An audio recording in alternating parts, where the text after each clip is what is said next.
Hello, and welcome to the Focusing Way podcast, available on iTunes and Stitcher. I'm your host, David Battistella.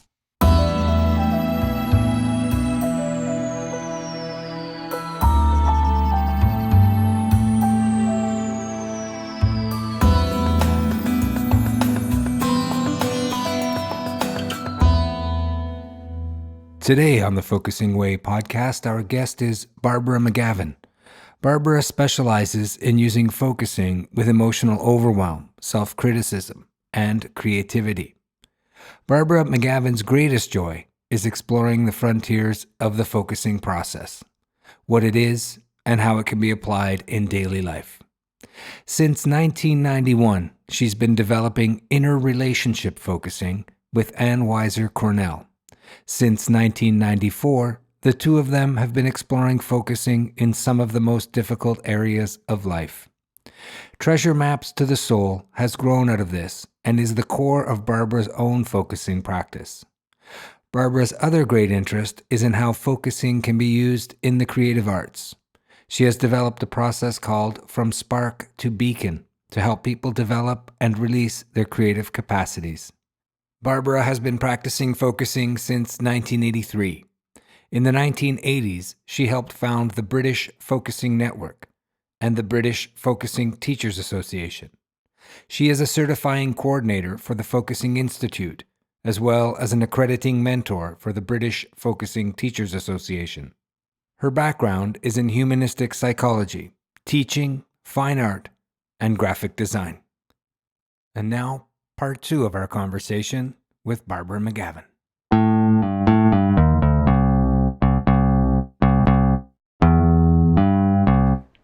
How would you even be able to approach something like untangling without focusing?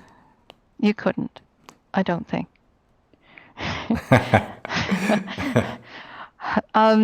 Well, let me see. Well, yes and no.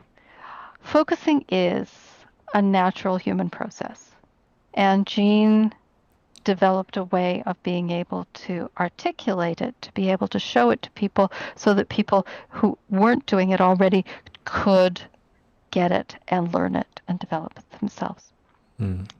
So it, in that way, like when you're a kid, you can run, but to run really, really fast, you probably need a coach to really be able to be Olympic kind of style. So there is a way in which, yes, you might sort of manage to untangle something in your life, but it would be probably kind of hit and miss.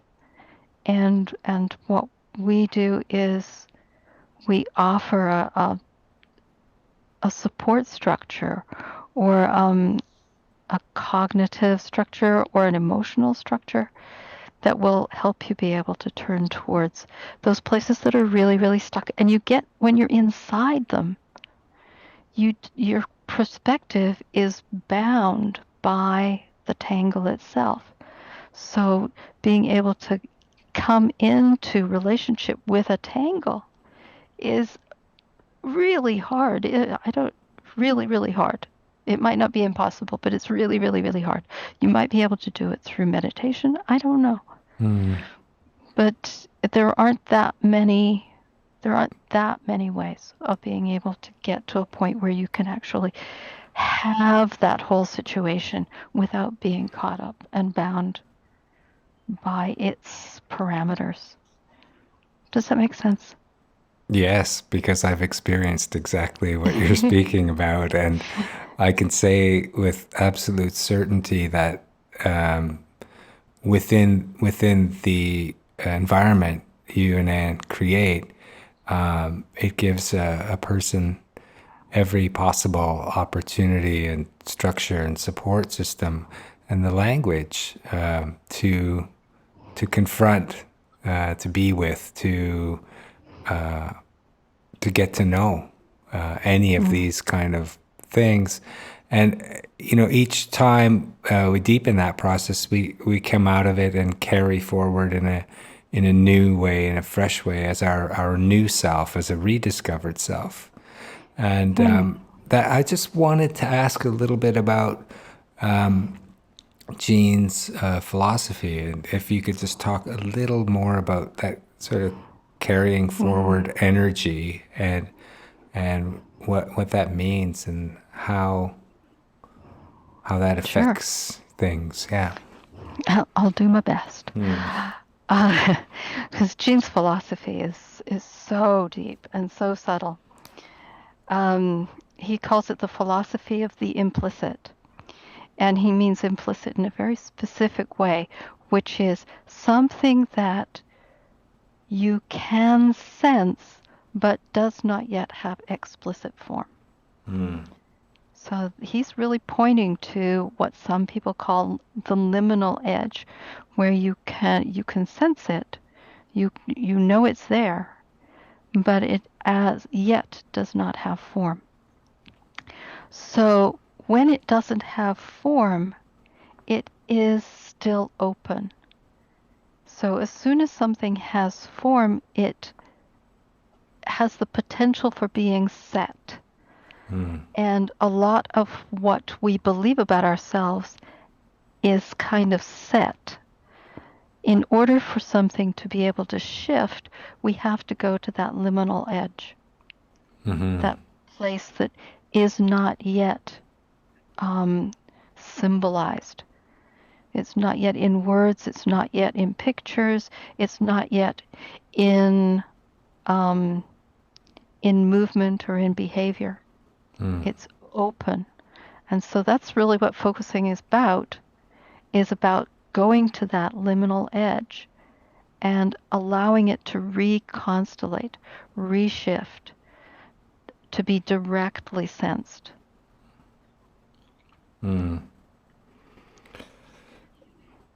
Which sort of leads to finding those places within you that are natural and correct, and as there's a sense of rightness that comes with discovering those things. Yeah, and discovering the space where those things can form. Because they aren't there yet. The explicit stuff is there, but the implicit is it's not like we have furniture inside. It's not like we have little people, homunculus running around inside us. We have ongoing experiencing that is moment by moment becoming explicit. So we have this edge available, can be available to us if we turn towards it. Most of the time we don't live at that level, but it's potentially available to us at any moment. Can turn right at this moment. Any of us, all of us, could pause and sense inwardly and notice what is not yet formed, but we can sense. It's where our words come from. So you ask me these questions, and I have to drop down to there to come up with fresh words that fit what a kind of a sense of what I'm trying to say. As you're saying that, and I'm thinking about everything I've been sort of developing with living in a focusing way and bringing focusing into the sort of the day-to-day and moment-to-moment. And of course, I'm not talking about sort of the deeper work that we would do in entanglement or treasure maps work or our regular focusing sessions, but just to bring a wider awareness out into our everyday moments and experiences, and sort of confronting everything that's coming at us in this world that we're exposed to and we live in. But the experience of just experiencing other people sort of in a focusing way. Can you talk about how focusing has sort of enriched your other relationships and just your life generally? Oh, wow. That's a nice biggie. Okay, so I'm doing the dropping down thing here. Yeah, like I can sense like three different strands here. One is a kind of a strand about there's a kind of way of really being open to a bodily responsiveness to my environment, we could say, and really being able to savor that in a much finer way. So I feel more responsive to things like art or music or landscape or just being in a particular environment, walking through the city, whatever. And just there's a kind of a more aware of a kind of resonance with all of that. So that's one thread. Another thread is about, my relationships with people. There's a way in which I can get a sense of people in a finer way, more finely textured, that isn't about, my thoughts about those people, but it's a more of a bodily response that is also not like an emotional reaction to people, though that happens too. But there's a more of an appreciation of this more subtle level. I kind of feel it like between my fingers, like being able to feel fabric or something. It's finer textured. And so I get that feel of a person more than my thoughts about them or emotional reactions to them. And then there's in my intimate relationships, with my husband and my focusing partners, but with my husband particularly, we do focusing, like we turn to each other and say, I have a something. I need, can you do some listening? So it has brought all of that into my life, which is, I can't tell you how incredibly precious that is, to have that in my life, to have my, the love of my life, my intimate partner, also my best focusing partner, and somebody I can turn to at any point, any time, any time of the day or night. It's like, I have a something, honey. Can you listen for me? And it's a delight. It's fabulous. And so focusing works with friends. Focusing works with my best friends. Focusing works with my husband. So it's and that, I think, is amazing. I don't have to be in therapy to do super deep work. And I own it. It's like it's mine. Focusing, that's one of the things that happened, that's why I wanted to learn it so many years ago, was I was pretty fed up with therapy at that point. And having something that I could learn, that I could do myself, and that was going to be mine, I was in charge of it. And I still am. I'm still in charge of my own focusing. Whoever I'm doing it with, I'm still in charge of my own process. It's mine. I get to own it. And that's really precious. Something we love to we name as the empowered focuser. Absolutely. Yeah. And that's kind of what we want to create, is empowered people who have the ability to focus and take care of themselves. Yeah, the ability to really be able to know their own inner world, their own inner landscape, and feel confident being in there, feel confident being in their own skin in the world. in interaction with others. It's amazing. It's wonderful. It is. Yeah. And this whole time we've been speaking, you've just beautifully sort of dropped into the body. And I really sort of am very curious to hear your thought or your feeling, your bodily sense of what that really is, discovering or rediscovering the body, and what that body's wisdom can bring. Can you share?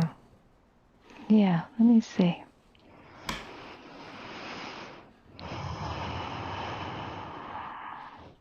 Takes what comes as I sense in.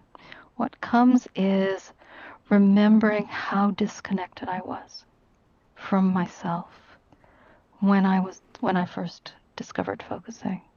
How I was so lost and in a lot of inner pain, but didn't really know it and didn't know how to. I was like trying to cope or deal with or fix or manipulate.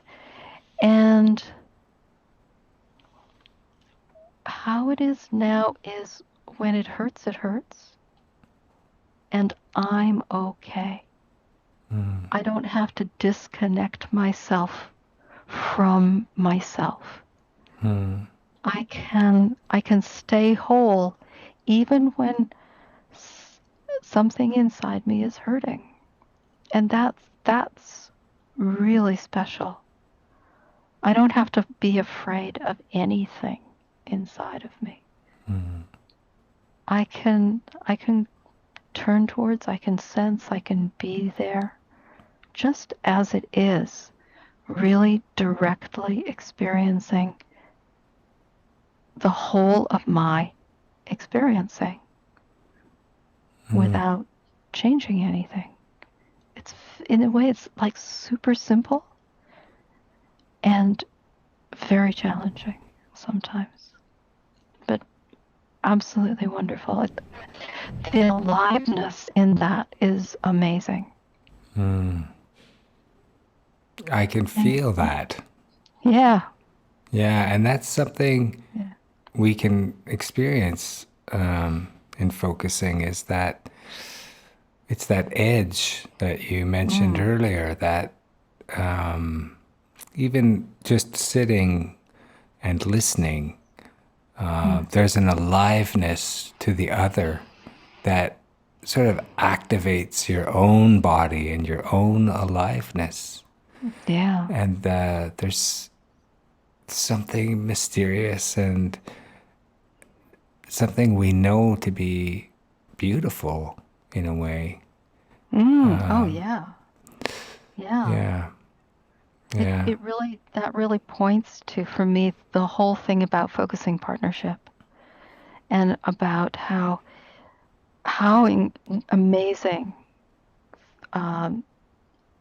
it is to have a true peer relationship where both people are sensing each other. It's very mutual, and that each person is their own empowered focuser, but also to really, it really gives you the opportunity to be there for somebody else in a way which really also, in a way, helps you be empowered. Just going back to just this idea of sort of discovering all the wisdom that's always been inside you that you never knew you had, and sort of focusing kind of being the doorway to that. Does that feel right or sound?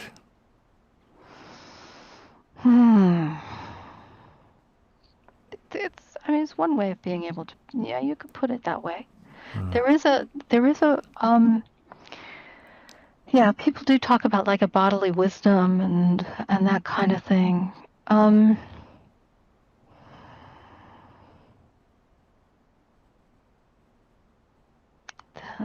how can I put it? Um, there is a way in which when something shifts, it's like I come into a kind of alignment with this living forward. And it's not just my personal living forward, it's like I come into alignment with the living forward of a whole situation, which includes other people. So it's actually really complex. It's not just I have a directionality and I'm going in that direction. It's that my whole situation has a directionality, and everything can start to align in that, and then there is a kind of movement that emerges, that occurs. Yeah, that whole, like the way I'm hearing that is that your own alignment sort of affects the whole of that situation. So as that comes into and fits into the right piece of the puzzle, everything else around that situation finds its spot as well. That it's more almost the other way around. It's really hard to put this particular thing into words, because that way of seeing it is like cuts things up into pieces. Whereas when you get a felt sense of the whole thing, it's not cut up into pieces. And I don't know how to explain. I don't know. I wish I knew how to explain. No, sometimes words, it's not about words. And that's another beautiful thing about focusing, is that the knowing is kind of there. For a period of time, I had a knowing that sort of showed up in my body, which I sort of called the knowing line. And it was my body saying, okay, when this point, and that point sort of light up, we're telling you, the body is telling you and I came to name that as the knowing line. And I go, oh, there's the knowing line. So I'm in the right direction here. And that shifts and changes and evolves and changes because we're constantly changing. So, but there's also things that are the beauty of when no words need to be spoken, when events just kind of unfold. And one of the concepts that is so fundamental from Jean for me is this whole concept of situation.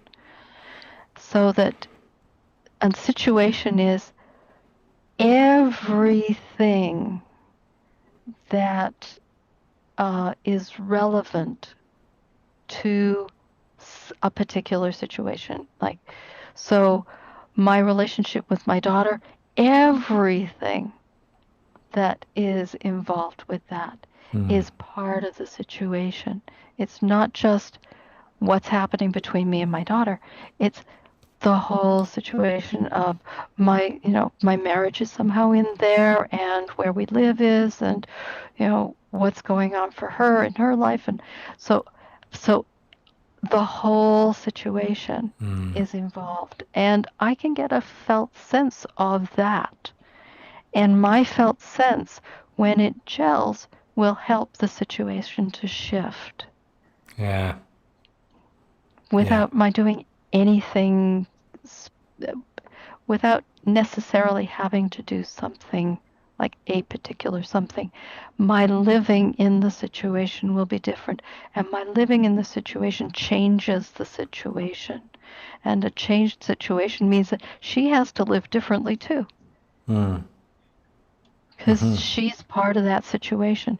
And it means that what's happening with John will also be different, because I am a different being. I have a different body living in an already changed situation. I understand that. I really, Yeah, I sense that. Mm-hmm. I feel that. That resonates with me. Yeah. Yeah. Maybe we could just take a sensing moment if there's something Yeah. else here. Yeah. I want to just point to joy. It can be really, a lot of my work is seems to be very focused on what's painful, what's difficult. But I really want to also point to how incredibly powerful and how much joy arises in this process and in the living that arises out of this process. A kind of radiance that is very spontaneous, just like, whoa, I didn't expect that. And how full of surprises this process is. Yeah.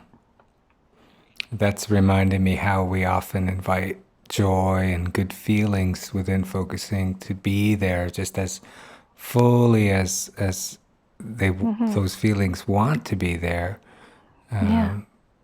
because they do fill us. Yeah, when they come to really welcome what has shifted, what has changed, what feels more alive now. And it's really all about coming alive.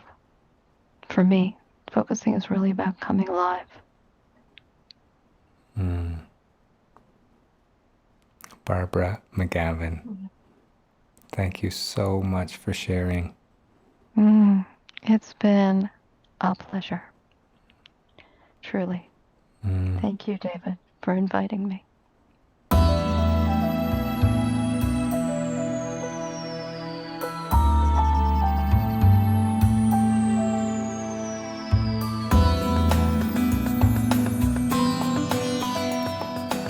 You've been listening to the Focusing Way podcast, available on iTunes and Stitcher. Please check out our website, thefocusingway.com.